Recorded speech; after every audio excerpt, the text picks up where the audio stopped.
Okay, ready to 1, 2, 3, 4, 5. Tatlo lang yung girls natin, hindi ko kainin. 1, 2, 3, 4. Okay, Arvin, pagkat kita sa unahan. 1, 2, 3. Diyan, salita. Okay, Arvin, hindi na sa akin. Ate, hindi na ako. Lagi na. Okay, na sa akin. Lagi na sa akin na. Okay na kami dito. Lagi na sa akin.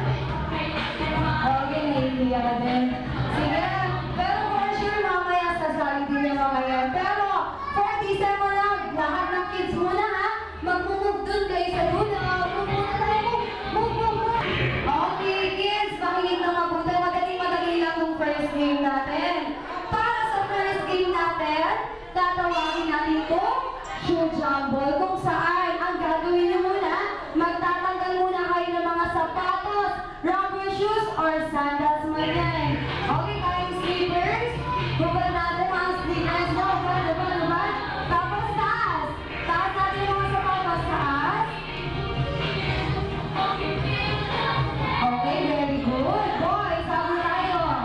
Okay, pag nakuha nyo na yung sapatos nyo, tatakbo kayo dito at ilalagay yung mga sapatos dito sa unahan. Dito ilalagay dito. Tapos, balik tayo sa dulo. Okay, makinig na mabuti, kids. Madali lang itong game na to. Ang gagawin nyo lang, once na narinig nyo na yung magical word na ready, get, set, go. Doon na kayo magpupunang hanapin yung sapatos nyo. Pero bago yun, guguluhin muna ni Ate Yumi. Para malito daw kayo ng konti kung saan nakalagay yung mga sapatos nyo.